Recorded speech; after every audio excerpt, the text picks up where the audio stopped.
Sierra Elbert. I'm the president and founder of Groom Curriculum, and thank you for joining us today. Have you guys ever had like two best friends, but they weren't in the same friend group, but you knew if they got along, they would be best friends? That's me with the pet industry and with the community college world. And how I explain to the pet industry what workforce, community college, what we're doing at Groom Curriculum with our institution partners throughout the nation is, I always say that community colleges are the mitochondria of the workforce. You guys are the energy source that keeps communities growing, adapting, and thriving. When an industry is behind or a workforce gap becomes too large to ignore, it's the community college system that steps in to power that solution. And right now, one of the industries most in need of that energy is the pet industry. I'm a dog groomer, and this is, so like talking to you guys, first talking to pet groomers is a lot different. But the pet care is a multi-billion-dollar industry, and pet grooming is growing faster than almost any other segment. The workforce side has not caught up. Honestly, pet industry doesn't even know about you. It's me that's like, hello, there's people that want to help you. Like PetSmart, Petco, huge franchises, they need your help. The salons are short-staffed, there's wait list of clients that are stretched for weeks, and there is a huge national need for training credentialed pet groomers who understand safety standards and professional practices. That is why Groom Curriculum exists, to help colleges build consistent, credentialed, industry-ready training for any environment. Entrepreneur sites, campus salons, satellite cohorts, and workforce programs, and even behind the walls in prisons. So today, you're going to hear exactly what that looks like in action, and I'm honored to introduce our panelists. First, we have the lovely Dr. Rebecca Corbin. She's the president and CEO of NACI. They are offering the national mile-high perspective on innovation, entrepreneurship, and workforce development. Next is Dr. Schneider from Alamance Community College, where demand has grown so rapidly that the program now has a wait list and is expanding. We're joined by Patty Hansen from North Iowa Area Community College, who operates a fully student-run entrepreneurial salon located in the strip mall, one of the most unique and immersive models in the country. We have Libby Woods from Iowa Western Community College, whose on-campus salon model is deeply aligned with employers and positioned for gap and PACE funding to increase access and placement. And finally, from Austin Community College, we have Misty Campbell, who leads a multi-state grooming program, or a multi-site grooming program that includes multiple satellite locations and an expanding prison education model. One of the most impactful access initiatives we've ever seen. And to guide today's conversation, I'm honored to introduce someone who is not only moderating this panel, but who is also my business partner and our VP, Patricia Pierce. Patricia has been instrumental in shaping our curriculum standards, our educator support structures, and the consistencies that make this program so adaptable across different environments. She will connect the dots across these diverse models and lead us through an incredibly insightful discussion. Patricia, the floor is yours. And I'm done. Everyone needs a Sierra that can be so impactful and do that networking. So thank you very much, Sierra. And thank you to all the panelists that come. I know all the hard work that they have put in to develop the program. So Sierra gave you the why. I'm here to tell you the how and who this is for. So we want to make sure that we have a credential-aligned, which we do. Students who take our course will get the AKC, PGC credential. It's a hands-on program. And with all of your programs being, welding, vet tech, CNA, all of those, we're hoping today that our case study of what you see, what we've done with the dog grooming, thank you, you can use this to springboard ideas for yourself too. Because we all have the same challenges of that limited space, the instructor capacity, safety, quality, employer expectations, funding. and some place where you can, put with that in unconventional places. So really with the funding, there is something unique that has developed and grown from this that Libby's going to share in just a second. It's funding itself.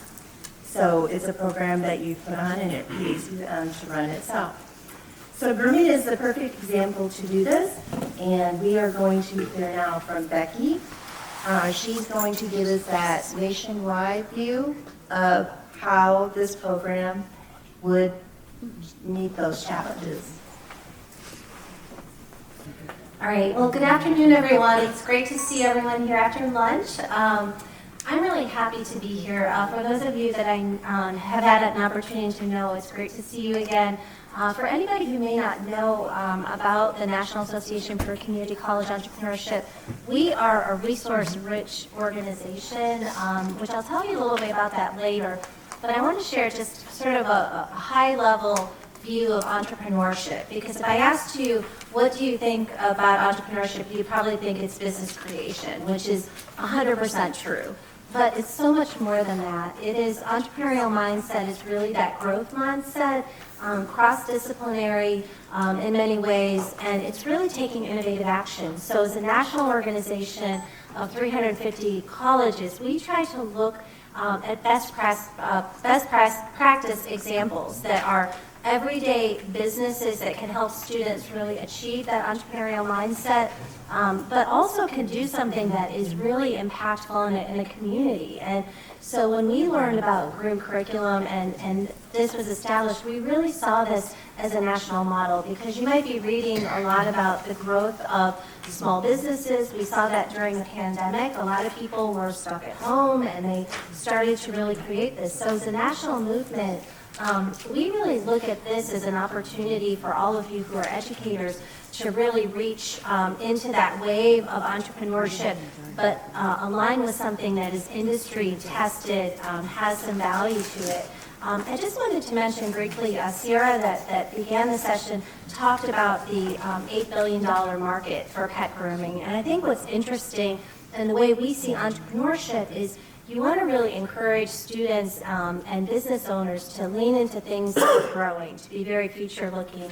And if you look at the pet grooming business in 2025, it's just expected to continue to grow at 7%. So if you're looking for new programs on your campuses, which is part of what our mission is, you really need to consider this. And also, in my background, before I joined NACE as the president and CEO, I spent 6 years as a vice president at Rowan College at Rowan County, and it always bothered me some of our programs that don't prepare students for a living wage, or they don't complete that. I think what we're going to talk about today and hear best practices, something like this is something that doesn't necessarily require a degree, but is a tested curriculum where students can get employed, they can start their own businesses. And just one statistic we came across is it's about a $200,000 a year annual revenue for a business like this, and it's just expected to grow. So from the perspective of an organization that values entrepreneurial mindset and leadership, I'm just happy to be here, and I'm really honored by the work that they do. So I'll turn it back to you, Patty. Thank you, and we're going to start with Justin. He is going to tell us a little bit about the program at his college and what strategies that he has used to make this hands-on workforce program arise without sacrificing the standards and the safety. Yeah, so I'll give you a little bit of history, kind of how we got started with Groom Curriculum. We saw in North Carolina, we're in Central North Carolina, we saw a need and opportunity for some dog grooming classes. So we went about on our own to start with, and we found an instructor who was retired from the industry and started to put together our own class. And as we expected, we saw enrollment increase, we saw a wait list develop, but we really weren't necessarily meeting the outcomes that we wanted to with that class. So actually at the NACE conference, I had a chance to meet Tricia and talk to them, and we came back and set up a meeting, and from there decided to partner with Groom Curriculum to really move forward with our own program. So, and I'll talk as we talk about scaling some of the struggles we faced there, because initially we were still running our own program while we started the partnership with Groom Curriculum. And What we realized pretty quickly was we had to pivot and either go one way or the other. We couldn't live in both worlds. And really, what we saw with Groom Curriculum is a program that was tied to industry. It was scalable. It had all the things we wanted in that program for it to grow on our campus. So we had to change our marketing. We had to change our programming, really again to align 100% with Groom Curriculum. But as we thought about scaling, and again, we started the program, our last class, we had a 50-person wait list. We've got students driving 2.5 hours to get to campus. We've had to partner with hotels to put folks up in order to operate the program. So it really has been a huge success that we're in the conversation. It's interesting as we're talking about scaling, we're trying to figure out how to scale it and scale it effectively, right? We don't want to just add seats because there's seats and there's interest. We want to make sure we're doing that in a way that meets the needs and the demands of our region and for the students. So we've talked a lot about how to protect our non-negotiables. As we do scale, what are we thinking about? What are the things that we're not going to give up on? Obviously, first and foremost is quality. And that's part of that friction we had with our own program that was aligned and then the Groom Curriculum. We had to scale back and really move the other one out because the quality piece just wasn't there with what we tried to create on our own. Making sure, again, our student to instructor ratios are there. Making sure that we're spending the money and investing in equipment. All those things we have to make sure that really are key as we try to focus and try to expand. We've really thought hard about expanding time before space. If we look at this as a case study, space is a premium on all our campuses, but what we see is we don't necessarily utilize that space effectively. So there's pockets of time where there's availability. In a welding program, we started running classes from midnight to 4 a.m. Because that was the time the welding shop was open. And again, now as we look at with our Groom Curriculum program is Fridays and Saturdays and Sundays, what are days that our program is typically not offered? The ability to have a standardized program, and I think, again, that's one of the things that the program and the partnership does for us is there are standard processes, there's a standard curriculum, their competencies are over and over. That makes it really easy for our instructors as we try to onboard and train new instructors. And then I think it's key that you're onboarding and building instructor capacity for growth. And for us, that's the friction point at this point, right? We want to make sure we've got the right instructors. So we're working through a model, and I think we talked about more, but finding students that have gone through the program and trying to groom them into becoming instructors. Really finding the right folks, because if we don't have the right instructor, we know the program's not going to grow. So again, for me, it's really protect program standards, increase supervision density, use time and structure creatively, grow your instructors' intentionality, and then ensuring that there's that consistency in the program. Hey, thank you, Justin. And it has been amazing watching that program grow. And, that wait list is like, what a good problem to have. It's been awesome. Libby's going to tell us a little bit more about your startup and what did you stay aligned with what the employees needed. Yeah, at Iowa Western, starting with Groom Curriculum gave us an immediate foundation we could trust. We weren't guessing at content, trying to build something untested. We were stepping into a system that already had structure, credibility, and industry recognition. The company support, professional materials, and AKC partnership gave the program legitimacy right away. Students could see that what they were working towards mattered beyond the classroom, and that made a difference in how they viewed their training. At the same time, the curriculum was flexible enough to apply locally. We could take the standardized foundation and deliver it in a real salon environment, which kept the learnings practical, hands-on, and relevant. Kayla is a great example of what that looks like in practice. She came to us as a career changer and was willing to move across the state because she wanted a program with hands-on, respected, and focused on professional standards. After completing the program, she returned to Eastern Iowa and stepped directly into full-time working as a groomer. She was funded through a Gap and Pace program that I'll talk about in a little bit, and her employer was eager to have her trained, that they covered the temporary housing, but she completed the program. Her story reflects exactly what we aim to do. Create a clear, accessible pathway into skilled profession that in a high demand. Kayla's experience is an exception. It represents what's possible when education, structure, and real application come together. That's what made the structure work for us. It didn't just give us curriculum, it gave us credibility and our hearts. Thank you, Libby. And we actually today at 11 o'clock started another cohort there. So it's really interesting to see. We were really listening to that student feedback to make sure we were meeting what they needed also. Misty is going to explain two worlds that cannot be very more different. And we're so excited and proud that we were able to get behind the bars. So both routines, tools, and supports, you have outside education and then behind the bars program, two different programs. What helped you create or start those programs? First of all, I want to say thank you for coming to this. Groom Curriculum has been a passion of mine for a significant amount of years. I met Sierra and Patty at a conference and decided, hey, this was something we wanted to take behind the walls. You're probably looking at me thinking I'm crazy, because behind the walls, you know, that's people that are incarcerated. And there are, social stigmas about that, and people say they're dangerous. Well, that's TV's version. And so we try to make sure that our free world classes and our behind the wall classes are unique and consistent. And one of the things that has been able to, with Groom, that has made us be able to do that is their training. Everything's very consistent across the board. I could have an instructor that's teaching a class in a behind the walls class, but then go out in the community and teach the exact same place, or go to another one of the campuses and teach the exact same class. Very consistent across the whole curriculum, and that's what makes it so easy is Groom, Sierra and Patty make it easy because they really work with the partners and do a lot of the legwork.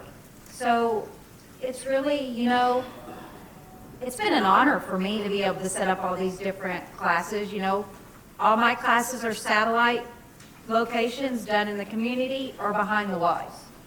We are fixing to start 2 veterans programs behind the walls, and they already do dog training behind the walls. Why can't we do dog grooming? The dogs are already there. They need something. They need people to keep them clean and do baths and make them look pretty. So and one thing I will tell you that dog grooming is also a second chance occupation, entrepreneurship.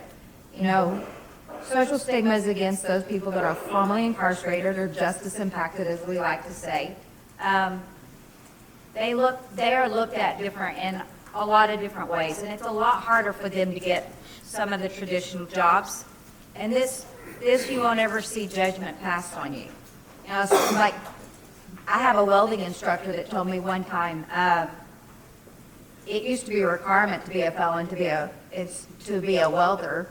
So, it's really being able to bring innovation to our incarcerated, because you have to think outside the box.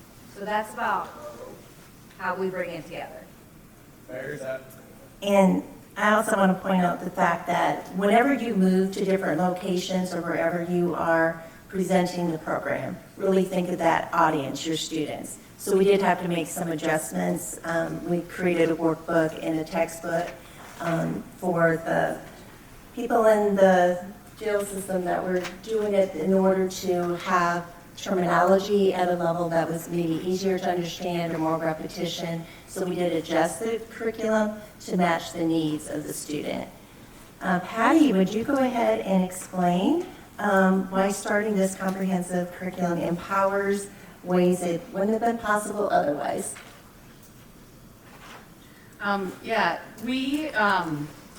The curriculum allowed us to assure that alignment with best practices. So we were able to really focus on starting the entrepreneurial side of the business for us. We didn't have room on campus. So others mentioned that. So we actually went and found space and had it renovated to be a salon.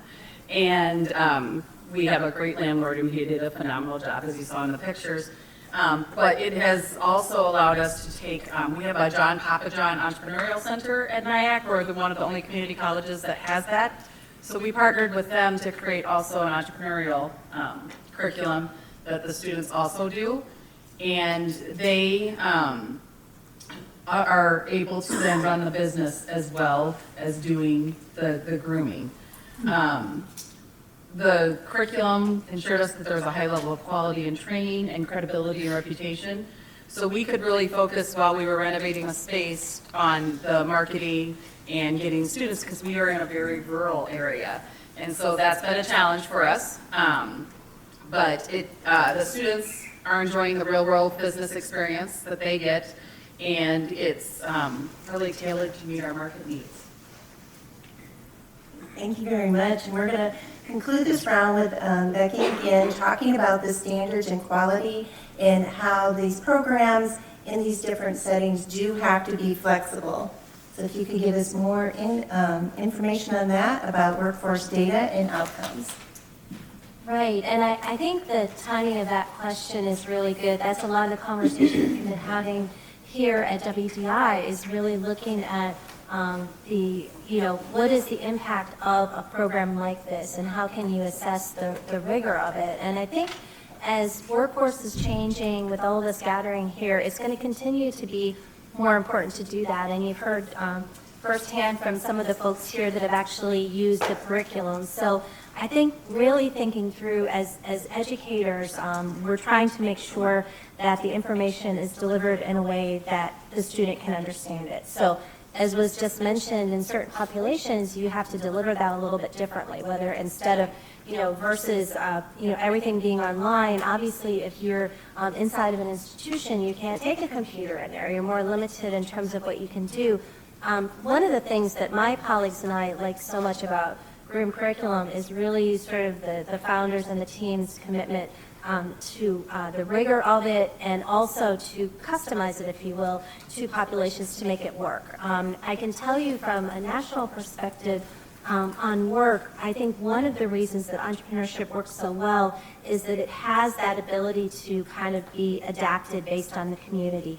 Nyack, I've been there many times, a beautiful campus, but I think they've got a couple thousand students. That's a much different kind of an institution, a scenario. So they may have the same quality, but with kind of an entrepreneurial mindset and partnering with a company that's committed to living that, you're going to be able to make adaptations. It's going to look very different at Miami-Dade College or in the Maricopa system, but I think what we're encouraged by is the data, and that speaks so loudly. If you've got a waiting list of 50 people, in terms of the completers, we talked about some of the statistics in terms of the wages that those professions pay. And just truly, many of us in this room are dog lovers. We love animals. That's a very wonderful way to kind of lean into market statistics. But I think it all really gets back to quality and data. And I think those are the kinds of programs that we want to bring onto our campuses. The next topic I think everyone's going to be very interested in is in the gap in PACE funding. Libby, would you mind going ahead and explaining how Groom Curriculum helped justify funding, enroll faster, and move learners into the jobs? Yes, well, I'm from the great state of Iowa, and I know you're all very sad that you're not from Iowa, but we have gap and PACE funding in place, and performance matters. So a credential-aligned program like Groom Curriculum helps justify funding, accelerate enrollment, and those learners into jobs. First, it strengthens the case for funding. Gap and PACE are designed to support short-term, non-credit programs that lead into employment in high-demand fields. The Groom Curriculum is structured, measurable, and aligned with recognized industry credentials, including AKC standards. That alignment gives funders confidence that their investment leads to real, trackable workforce outcomes, not just participation. Second, it helps learners enroll faster. When students see the tuition covered by gap and PACE, and the program leads to recognized credentials and clear pathways, hesitation drops. Advisors can quickly guide students through intake because the program is approved, outcomes are defined, and expectations are clear. That clarity reduces delays and moves students from interest to enrollment more efficiently. Finally, it moves learners into jobs. PACE Wraparound services such as coaching, transportation support, and employment navigation addresses the life barriers adult learners often face. Combined with credential alignment curriculum, these supports improve completion rates and prepare learners for immediate entry into the workforce. Together, gap and PACE funding paired with Groom Curriculum do more than increase access, they create clear, supported pathways that help learners enroll with confidence, complete training, and transition into meaningful workforce.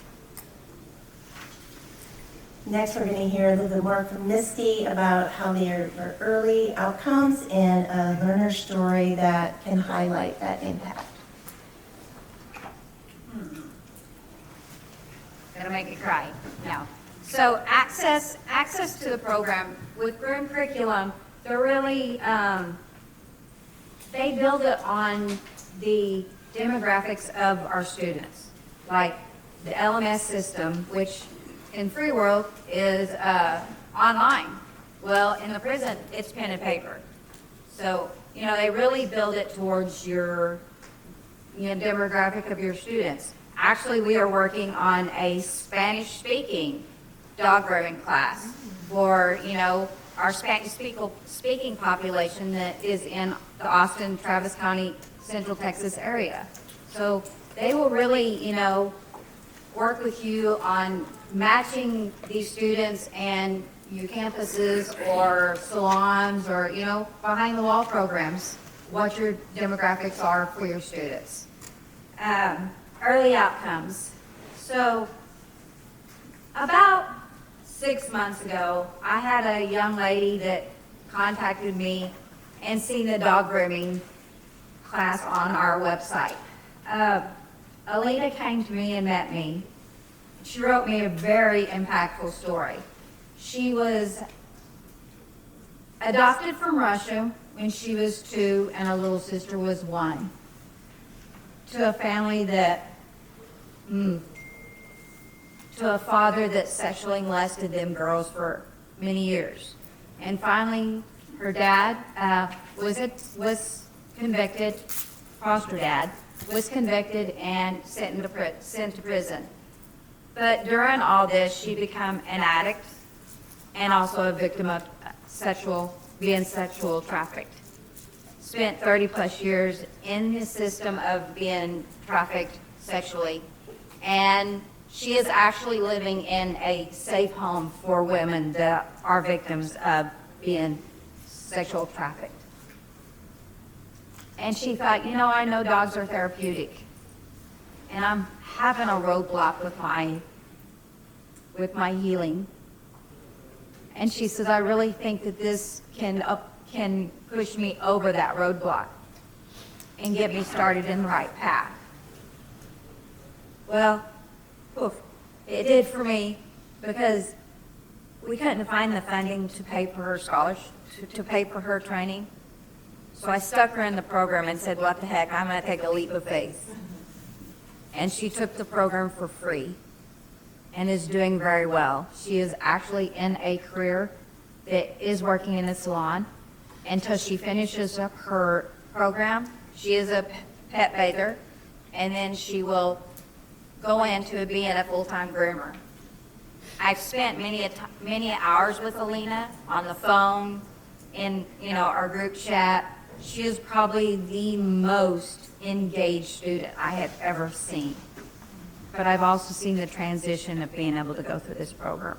So I will tell you, the Groom Curriculum and the dog grooming is changing lives, not just Free World, but also behind the wall.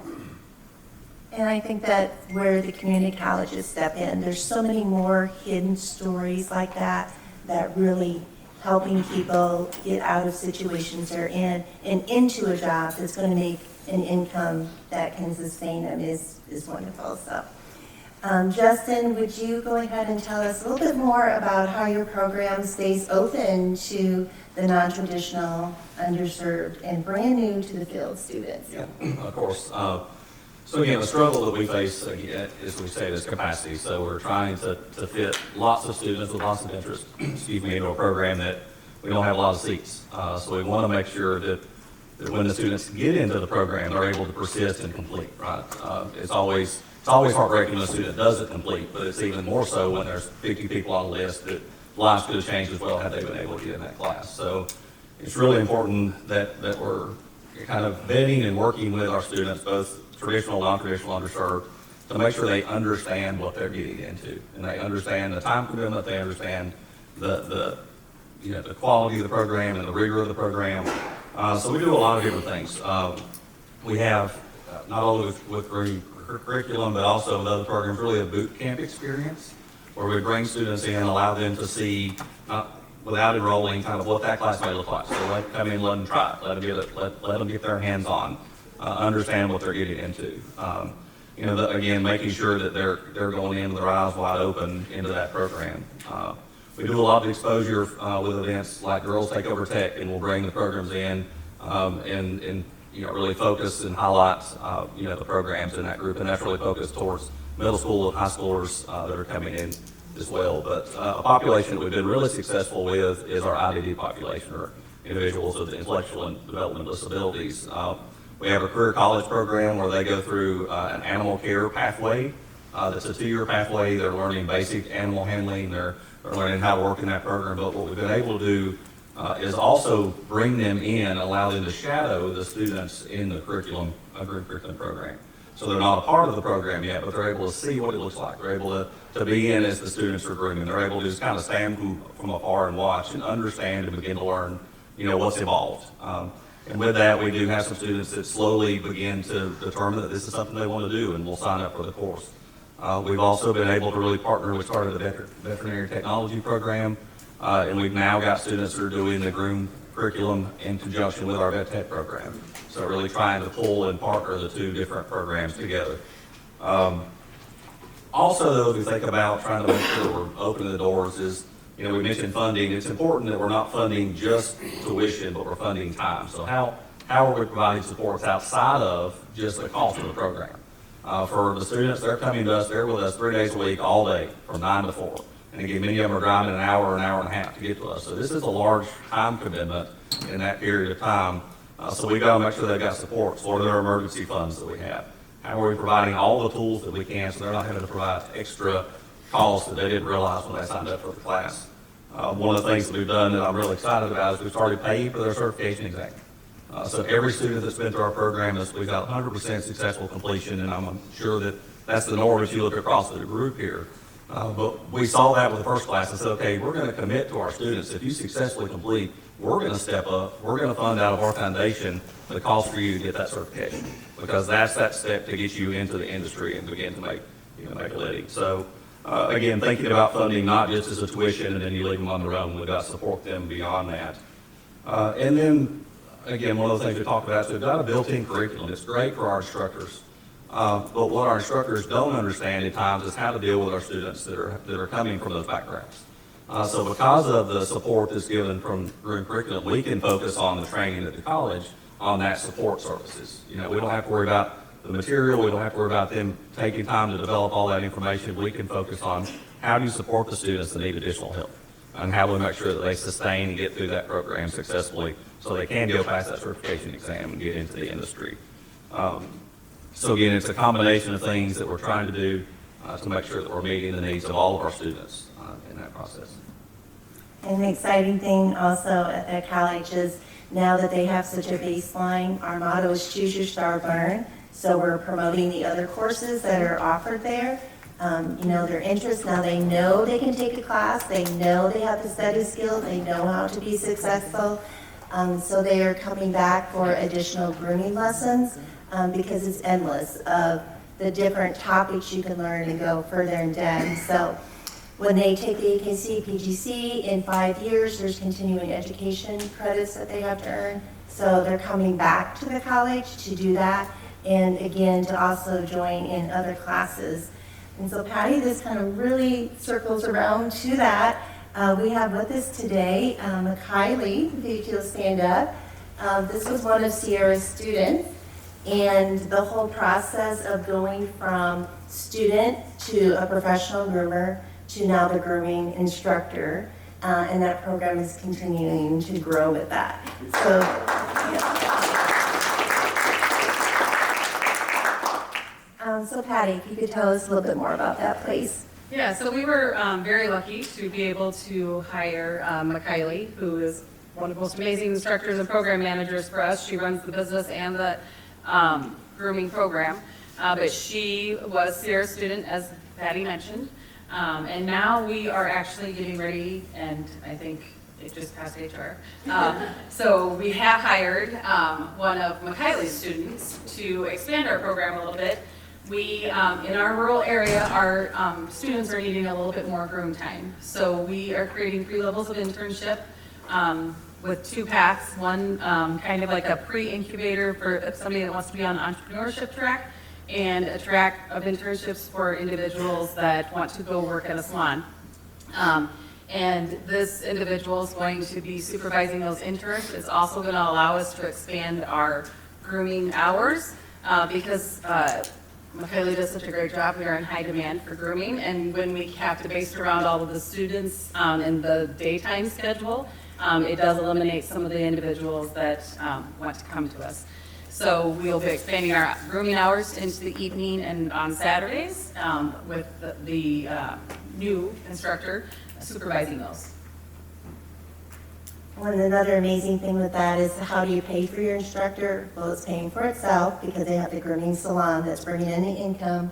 How do you find and continue to have quality instructors? Well, they're right there in your class. You know the students that want to raise up to that level.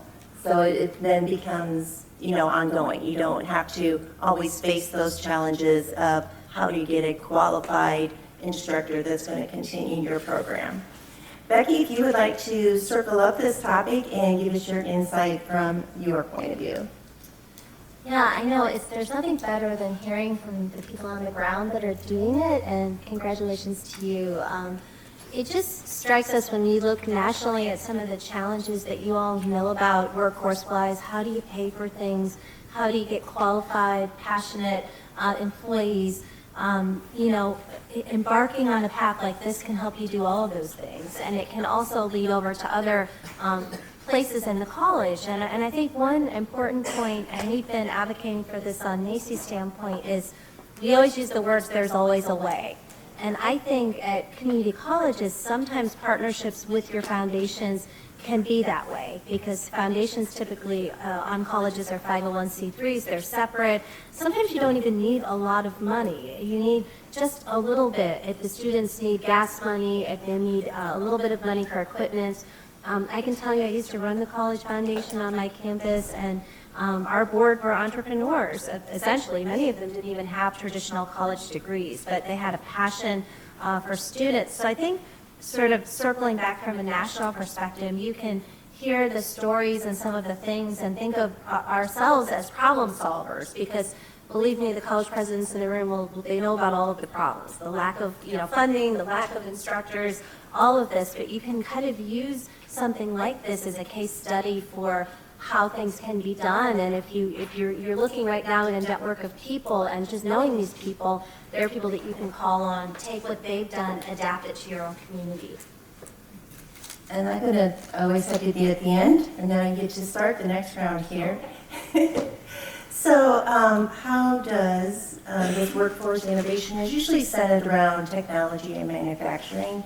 So how does a hands-on in the non-traditional fields like pet care align with NACCE's broader workforce view? Yeah, I mean, I think, from NACCE's perspective, we are leaning hard into technology. We acquired a tech platform, SkillPoint, and Groom Curriculum is actually one of our premier partners on that platform. And essentially how that works is, a lot of times with students, you have to find out what they like, what they prefer, what they're doing. And in the skilled trades, we know right off the bat that, skilled trades by their very nature, you have to use your hands, you're using equipment. But I think from the perspective of successful programs, if you get students, like 100% completion rate is amazing. I mean, there's very few other programs you'd see that. But I think sort of pairing technology where, and SkillPoint is a free career exploration tool. You do not have to be a member of NACCE. You can be, whoever you are can use it. It's a visual quiz. So if you have people take this free visual quiz and if all of a sudden pet grooming or even that tech was mentioned is something that would align with your preferences, that's kind of where you start. And I think finding the right programs, whether it's these or it could be that you find you've got a number of people in your community that are interested. I have a feeling that these ladies would help you figure out a way to get it started on your campus. So I'm a big advocate for technology. We're all using it, but really that high touch, the ability to learn, from students who become teachers that are also business owners, and I think the diversity of paths, I think pairing the two is very important. Excellent. She summed that up perfectly. The final round, I'm going to give them 30 seconds each to give their one takeaway. And we'll start with you, Justin. Oh. Libby.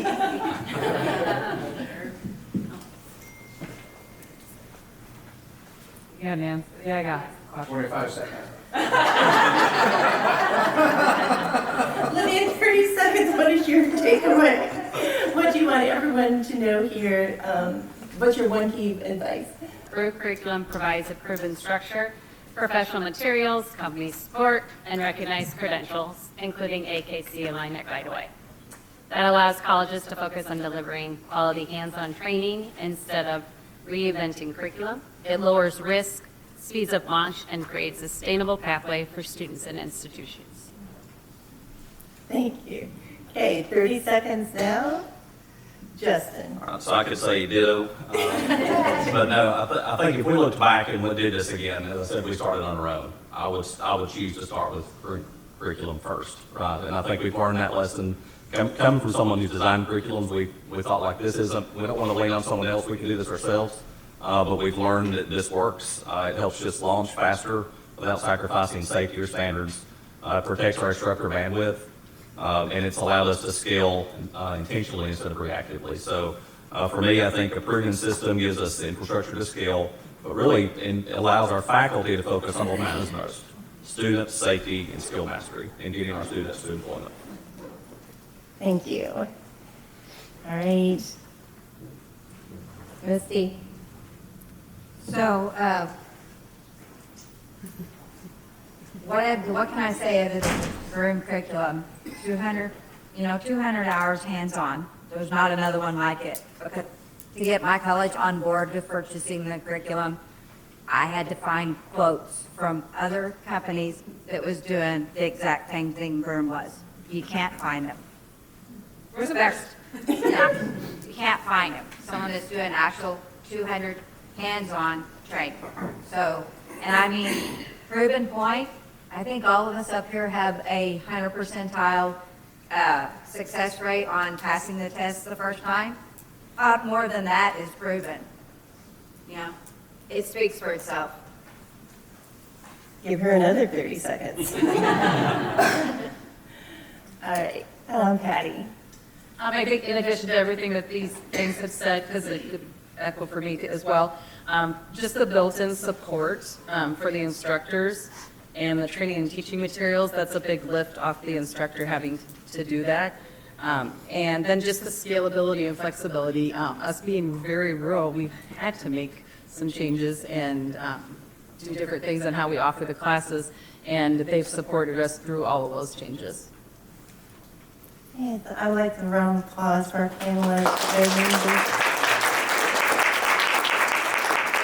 So Sierra and I started this whole adventure of how we're going to figure this out and do it.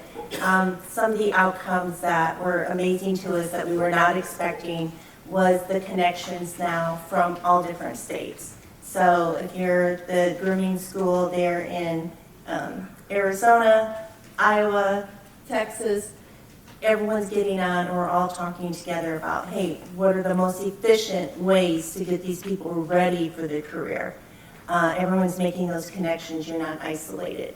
That has been another extremely strong point. And the durable skills are just embedded right with the lesson. So you may be learning about sanitation.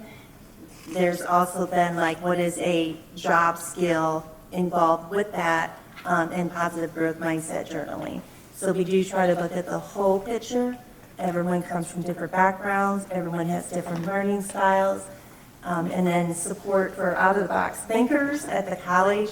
And again, that's exactly what community colleges do. So thank you out there to everyone who are supporting and being those out-of-the-box thinkers.